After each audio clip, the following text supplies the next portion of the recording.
Invitamos al señor Hugo Picado, él es el director del Instituto de Formación y Estudios en Democracia del Tribunal Supremo de Elecciones, y también a la periodista Gretel Umaña para analizar a profundidad lo que fue este debate. Muy buenas tardes y gracias por acompañarnos. Buenas tardes. Buenas tardes. Para iniciar, ¿qué tan efectivo? Hemos visto que ha sido bastante criticado tal vez el formato que se utilizó en ambos debates. ¿Qué tan efectivo puede resultar esto ya a nivel de electores? ¿Capta la atención, captura la atención, ayuda tal vez a decidirse, definirse? El debate organizado por el Tribunal Supremo de Elecciones a través de su Instituto de Formación y Estudios en Democracia tenía dos objetivos. El primero de ellos era ofrecer a los candidatos en una condición totalmente igualitaria una plataforma equitativa para dar a conocer sus propuestas. De ahí que trabajamos con los 13 candidatos a la presidencia de la República. Por el número de candidatos trabajamos el debate en 2 programas según el orden del sorteo de las papeletas, y el segundo objetivo del programa era ofrecer a la ciudadanía insumos adicionales para promover un votante informado. En ese sentido, confiamos en que nuestro esfuerzo sume a los recursos que ya tiene la ciudadanía por medio de los medios de comunicación, por medio de la prensa escrita, por supuesto por medio de Internet, para promover un votante informado. Ahora, pareciera que cuando se plantean esta serie de preguntas a los candidatos, el cómo sigue debiendo, que ha sido una insistencia de muchos sectores de la población y de la gente, porque al final se plantea que si es un foro fue muy aburrido, porque entonces se dedicaron más a hablar, y si es un debate en donde se cuestionan las ideas, entonces no me gusta porque se atacan.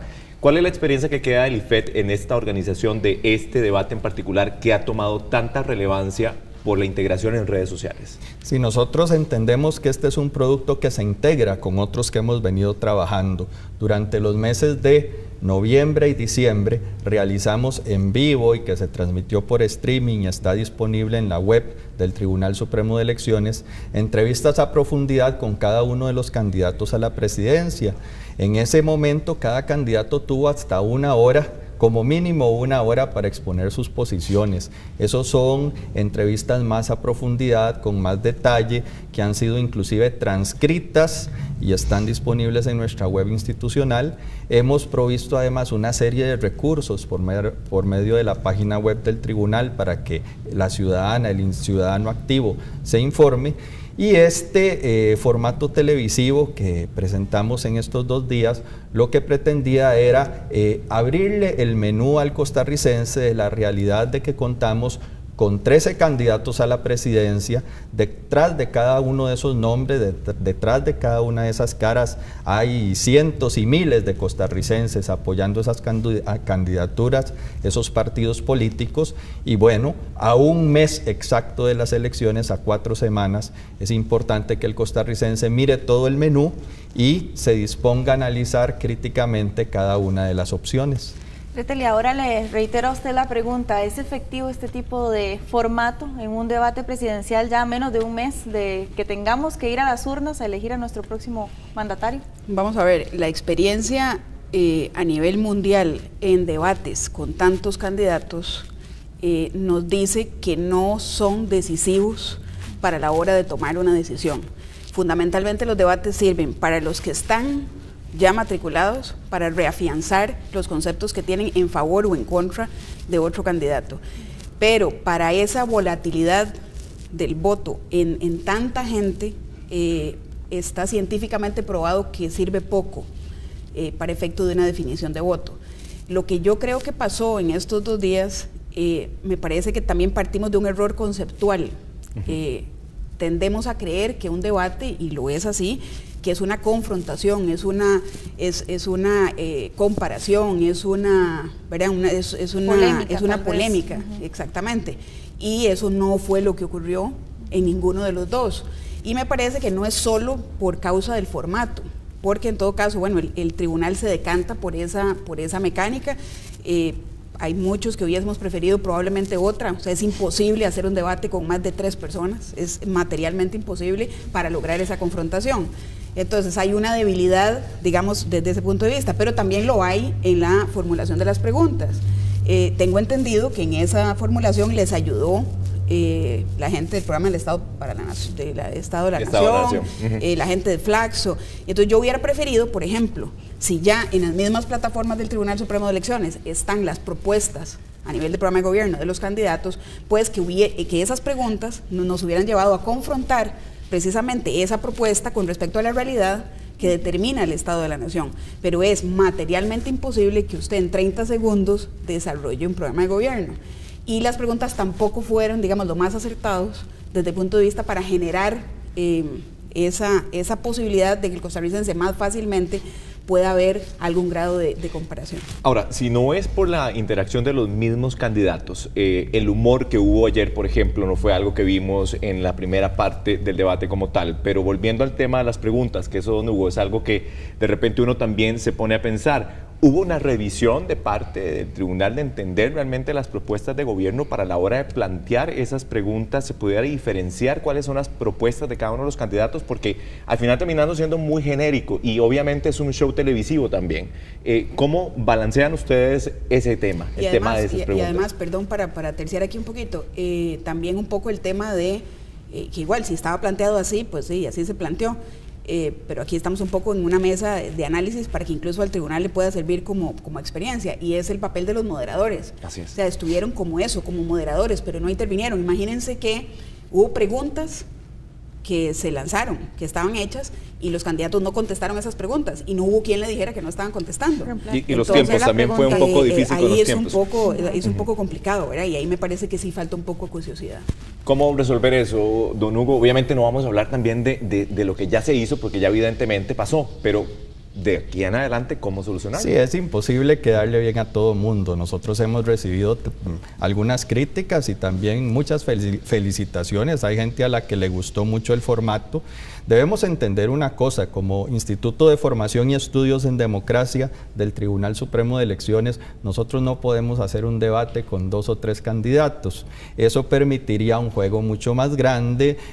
Cuando tienes 2 o 3 candidatos en una mesa, hay mucho más tiempo, se puede profundizar mucho más. Perdón que lo interrumpa, pero entonces ahí el cuestionamiento es, entonces se hace un debate con todos los candidatos, pero a la población le queda muy poco. Entonces, ¿cuál es el costo-oportunidad de realmente hacerlo con todos los candidatos cuando realmente la población no se está informando verdaderamente en ese formato?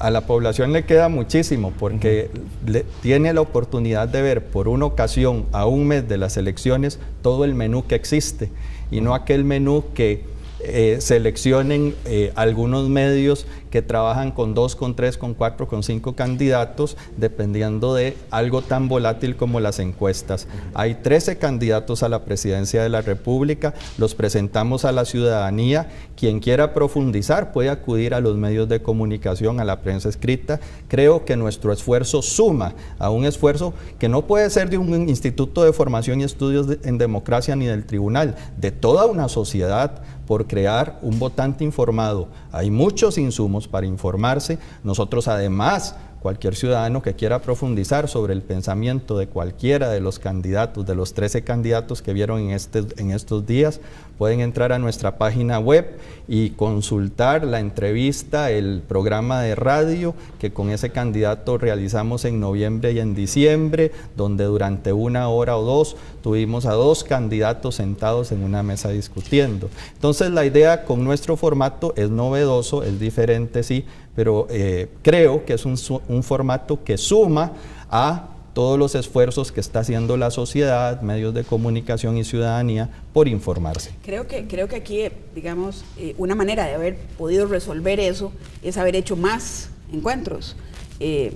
Ciertamente el Tribunal Supremo de Elecciones es el único, ¿verdad? Aquí hay tres organismos, digamos, organizaciones que plantean la organización de un debate. Uno es el organismo electoral a nivel mundial, ¿verdad? Así es. Otros son los medios de comunicación y otros son grupos de interés. En Costa Rica tenemos los 3 tipos de debates.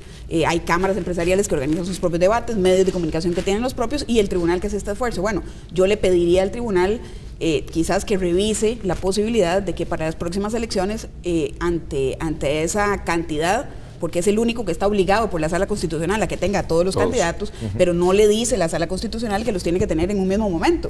Entonces, hubiese sido más rico para la gente, precisamente para tener un poco más de tiempo de poder contrastar esas posiciones, que es lo que creo que hace falta en esta campaña electoral.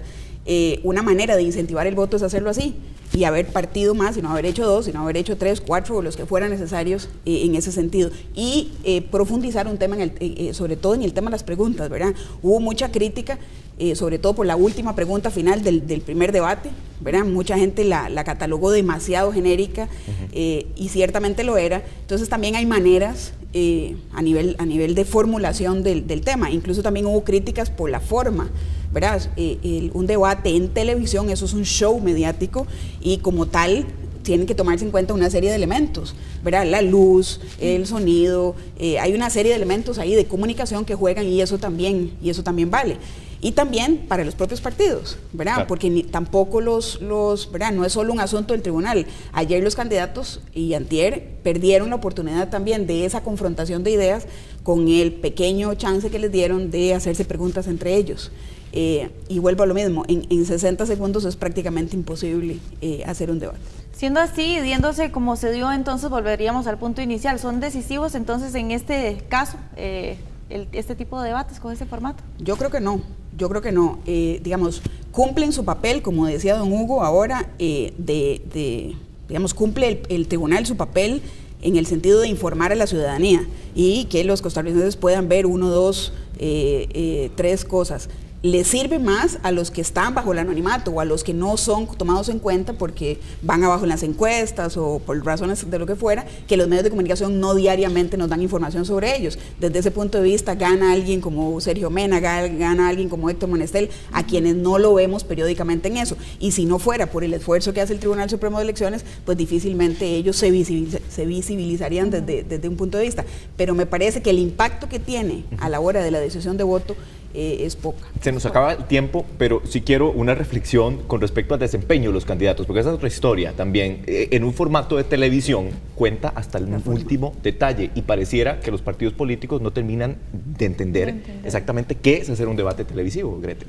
Bueno, es que, como decía, un debate, la televisión es un show, y usted tiene que prepararse para eso, y no significa que usted va a llegar ahí a ser como payaso, pero vale mucho el lenguaje gestual. En muchas ocasiones, ¿verdad? La postura, la posición, vimos algunos candidatos totalmente ensimismados en sus atriles, viendo apuntes, leyendo mal, ¿verdad? Eso estoy hablando por la forma.